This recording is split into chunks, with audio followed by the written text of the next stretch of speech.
Well, hi folks, this is Sajasvi back with another video. In today's episode, we'll discuss everything that is going on with Lebanon. Now, before we proceed, where exactly is Lebanon?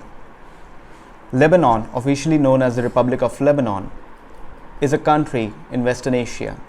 It is bordered by Syria to the north and east and Israel to the south, while Cyprus lies west across the Mediterranean Sea. Well, if we head on to the computer, as you can see that Lebanon is just bordering Jordan, Israel, Syria. If we zoom out, we can see on the top it is Turkey, towards the west it is Cyprus, on the north it's Syria,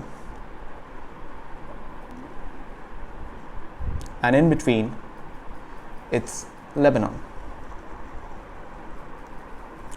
Well, when we think about Lebanon, these things come to our mind. Anger rises after Beirut blast and evidence officials knew of risks. As you know that a massive blast happened in Beirut 2 days back, and officials have been found knowing about the risks. 2,750 tons of ammonium nitrate exploded, Lebanon PM on Beirut blast. Well, we all know that ammonium nitrate exploded. Why did it explode? Who kept it there in the factory? Why was it lying unattended? Why weren't citizens warned about the dangers? Why did the country expand as it did over the past 2 decades? We're going to answer everything in this video. Well, starting with what exactly happened. On August 4th, a massive explosion in Beirut, Lebanon killed dozens of people, destroyed homes and buildings, and overwhelmed local hospitals, leaving the country in crisis. While the details of the explosion are unclear right now, the port of Beirut, the main entry point for imports like wheat and medical supplies, may need to shut down. What exactly is going on in Beirut? Lebanon is simultaneously experiencing social, political, economic, and health crises which have been exacerbated by COVID-19 and the August 4th, 2020 explosion in Beirut. Why is this happening, if you may ask? Lebanon's public infrastructure has never been fully rebuilt after the 75 to 90s civil war. Refugees from Syria have stretched infrastructure resources even more. Corruption and mismanagement have hurt all sectors, especially the economy. Structural changes are difficult in Lebanon because of political sectarianism. What that means? There are lots of religions and political groups represented in Lebanon. Political offices and parliament seats are divided amongst groups. Groups protect their own interests by offering legal and illegal financial incentives, which makes it hard to make changes. Religious politics also affect external interference because of various national alliances. Now, what crisis is Lebanon facing? Lebanon is facing 3 different crises, folks. 3. Number 1, health crisis. Number 2, economic crisis. Number 3, political crisis. Lebanon's health crisis. Healthcare is extremely underfunded and lacks adequate infrastructure. Private and public hospitals are not provided the government funds they need. Dollar shortage has hindered imports of medical equipment. There is a shortage of medical supplies, gloves and masks, PPE. Struggling to deal with COVID-19, potential imminent food crisis as food imports are reducing. Now, what about the economic crisis, folks, if you may ask? Lebanon is experiencing its worst economic crisis in decades. I must reiterate, in decades, folks.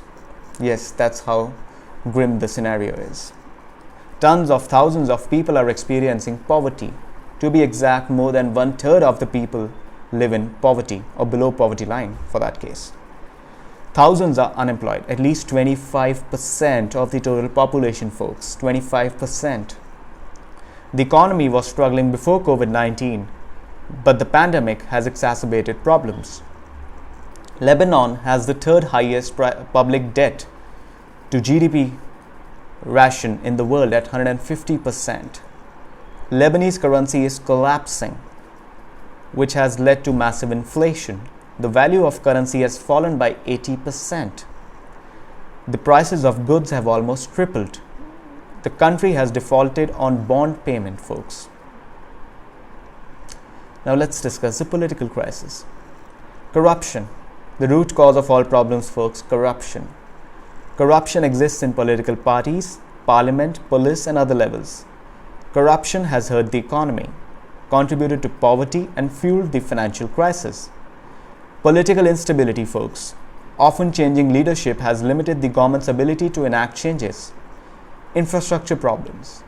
Because of lacking infrastructure, Lebanon often experiences power cuts, lack of safe drinking water, limited public health care, and bad internet connection. Tension with Israel at the border. Regional unrest from the war in Syria. Well, all this has basically infuriated the public, and that has led to massive protests across the nation. In 2015, protests arose after the government closed the main landfill, leading to a huge accumulation of waste on the streets of Beirut. Beirut is the capital, folks, if you don't know. In October 2019, protests arose after increased taxes, prices of gas and tobacco, and fees to use WhatsApp. Yes, folks, Lebanon was actually levying fees to use WhatsApp. Can you imagine? In an already cash-strapped economy, where more than a third of the people are living below poverty line, it's asking for fees to use WhatsApp. How cruel is that? You can't even communicate with your near and dear ones in case of emergency. You need to pay some money. Protesters demanded better healthcare, transportation, infrastructure, and an overhaul of the political system, due to which the Prime Minister resigned. In 2020, Lebanon protesters have taken to the streets to protest lack of infrastructure and government support, rising inflation, unemployment, and depreciation of currency, increasing prices of goods, political instability, and corruption. Pretty much the same reasons for which they were protesting a year before. In March 2020, COVID-19 lockdown exacerbated economic and political struggles in Lebanon. Inadequate social welfare led to more poverty. People were unable to afford basic necessities. What are basic necessities, folks? Food, water, shelter. By a few months later, prices of goods had skyrocketed. There was a risk of food and starvation crisis. More people in poverty with salaries, savings, and retirement funds exhausted. The Lebanese currency has lost most of its value against the dollar. Massive inflation. Because of the August 4 explosion, healthcare and infrastructure are further devastated. The port of Beirut is at risk of being shut down, which would halt incoming food and medical supplies. We'll discuss about this a bit later. But what can we, living in different countries, do about it? Well, not much. But nonetheless, we can do a few things. Spread awareness, folks. Spread awareness. Many countries have offered their support to send resources to help Beirut, but you can support people of Lebanon too. Amplify the voices of Lebanese people both in the country and internationally. Share news and stories about Lebanon on your social media platforms. Stay educated and up to date on news in Beirut and Lebanon. Donate to organizations. Well, I don't claim all this to be my own. Demi Lovato shared this on her Facebook page. Now, let's discuss the scenario which led to the blast. On August 4th, 2,750 tons of ammonium nitrate exploded. What was the reason behind it? The explosion was the most powerful to rip through Beirut, a city torn apart by civil war 3 decades ago. The economy was already in a meltdown before the blast, slowing grain imports as the nation struggled to find hard currency for purchases. Since the Lebanese currency is depreciating against the dollar, they need to trade in a stronger currency. That's how it is. There is no bread or flour crisis, the minister said. We have enough inventory and boats on their way to cover the needs of Lebanon on the long term. He said grain reserves in Lebanon's remaining silos stood at a bit less than a month, but said the destroyed silos had only held 15,000 tons of grain at that time, much less than the capacity which one official put at 120,000 tons. That means the silos, which were supposed to hold 120,000 tons of grain, were actually holding 15,000 tons, and that's about it. That's the level of corruption in Beirut, folks. Beirut's port district was a mangled wreck, disabling the main entry point for imports to feed a nation of more than 6 million people. Ahmed Tamer, the director of Tripoli Port, Lebanon's second biggest facility, said his port did not have grain storage, but cargoes could be taken to warehouses 2 kilometers away. Well, that's not good. Let's have a look at the before and after the blast photographs. As you can see, folks, towards the left, it's a fully developed city, a fully developed port. Towards the right, it is a completely devastated city. This just came in, folks. Death toll rises to 135 and about 5,000 people are wounded. France President Emmanuel Macron leaves for Lebanon. Lebanon rescue ops continue as blast death toll hits 137. Well, with the blast, there are, of course, some conspiracy theories. One being the blast was caused by a cargo ship which was in the port and leaking.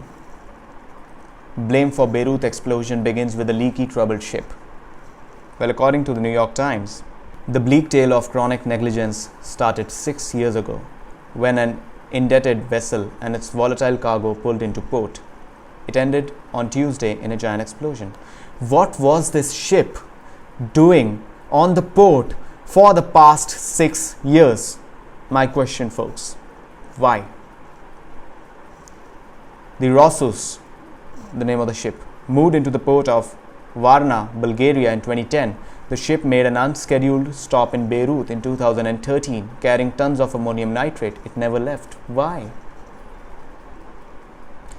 The ship was trailed by deaths, crewed by disgruntled sailors, and dogged by a small hole in its hull that meant water had to be constantly pumped out.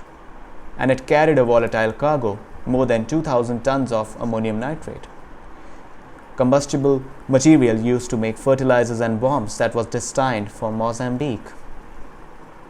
The ship, the Rosus, never made it. Embroiled in a financial and diplomatic dispute, it was abandoned by the Russian businessman who had leased it, and the ammonium nitrate was transferred to a dockside warehouse in Beirut, where it would languish for years. Well, here is what I foresee, folks. The ship was abandoned by the Russian businessman. The cargo was transported to a Beirut's warehouse. It was lying in the warehouse for years, unattended, without any safety precautions. It would languish for years until Tuesday, when it exploded. After all, it was combustible, sending a shock wave that killed more than 130 people and wounded another 5,000. Well, that is not right. Another conspiracy theory, folks, is that it was a terrorist attack. But that conspiracy theory has been ruled out by the American intelligence agencies, as it was certainly not a terrorist attack. From fireworks to nuclear bombs, all sort of conspiracy theories are spreading on social media. Here it is. Good Lord, Lebanese media says it was a fireworks factory. False. Lebanese media never claimed it. Bomb or missile attack. Unfounded claims continued to spread, blaming the nuclear bomb on the US, Israel, or Hezbollah. These were shared by partisan news sites as well as public figures. Conspiracy theories promoted by far-right groups have also been shared on Facebook, 4chan, Reddit, and messaging apps like Telegram. Here is another conspiracy theory, folks. Israel nukes Beirut. It again is false, folks. Soon after the conspiracy theory spread, another news came stating that Trump commented, "It looks like a terrible terrorist attack," which was again highly edited. Instead, he actually said, "It looks like a terrible attack." He did not mention the word terrorist at all. What can I say, folks, about this? COVID-19 has created enough chaos already. People are dying because of COVID-19. Economies are struggling. Overall, it's a very tricky situation, and on top of it, something like this happens. Why? Because of political incompetence, negligence, lack of planning, corruption, extreme poverty, or internal politics. Anything can be the reason. My heart goes out to the Lebanese people who have lost their families, their homes. But you need to stand up against the government. We as people of different country can only spread the news, only support them. But ultimately it's their struggle.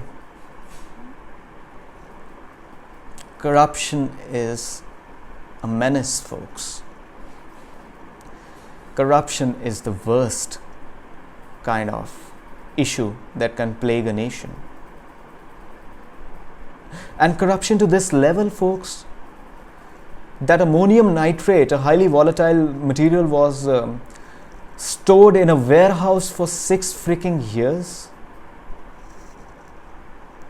Well, what can I say, folks? My heart goes out to the Lebanese people. On that note, I hope you learned something from this video.